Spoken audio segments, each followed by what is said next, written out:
got a 15-minute warning. I thought we had masses of time. Anyway, gentleman with the blue cap. This is quite a tough question, but since 1967, over 10 million babies have been sadly lost their lives through abortion. I'm unapologetically pro-life. I know there's many people in this room that agree with me, and there's probably many that disagree with me.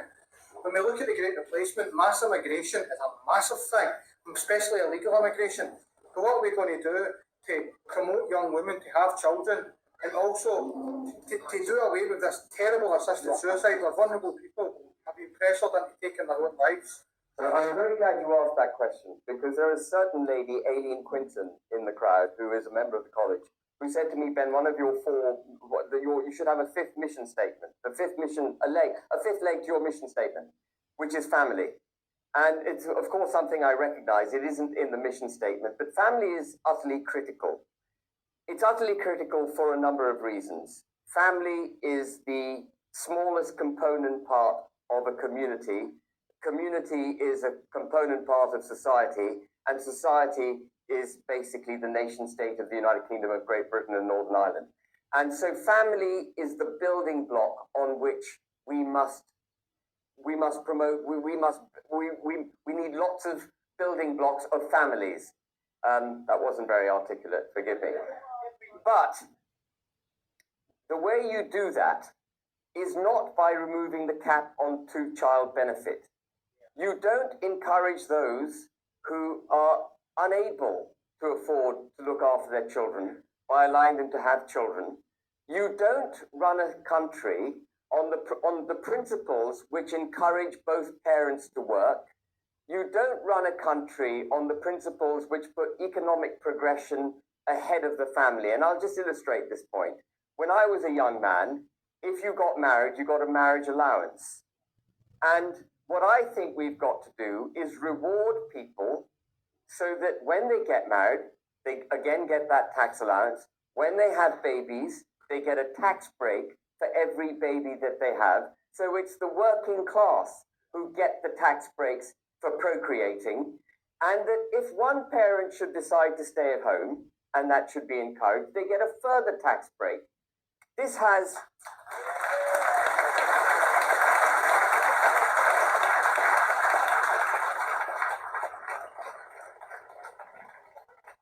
This has obviously the clear benefit of encouraging families to be families and to procreate.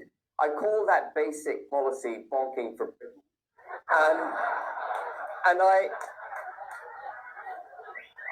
imagine, not all policies have to be boring. So we can have a bonk for Britain. But the other really important thing here about the family, and it's something sinister that's taken place over the last few decades, is that in the pursuit of economic progression for themselves, spouses, parents, have basically had to both work, and they've handed their children over to the state. And I was horrified when, what was the name of the last Chancellor of the Exchequer with the Conservative Party? His name's gone. Jeremy Hunt. He came out with his name genuinely had gone. That wasn't a joke. He came out in his last budget, one of his policies was that they would increase state aid for mothers with children as young as 9 months.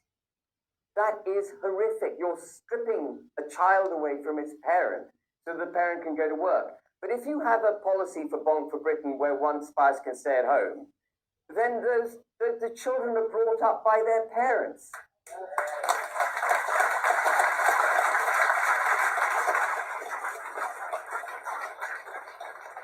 You don't, for example, the need for the Online Safety Act, which is now being used to shut down freedom of speech, the need for it is lessened if you have a parent at home, because you've got a parent policing their children's behavior.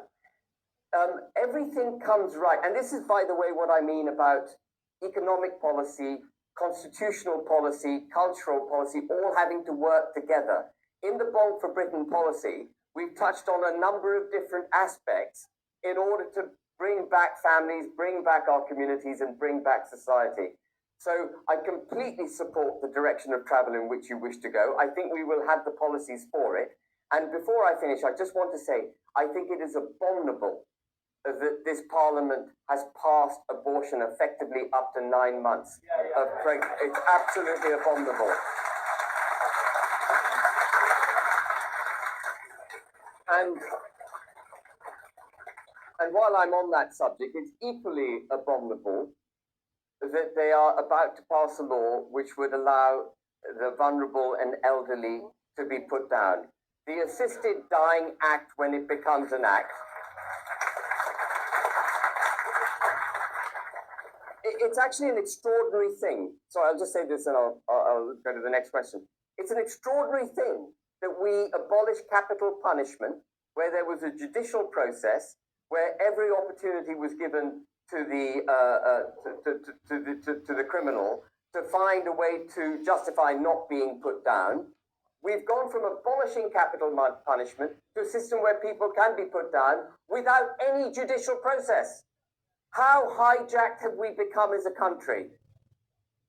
Right, next question. Gentleman there with the paper. Yeah, my bad.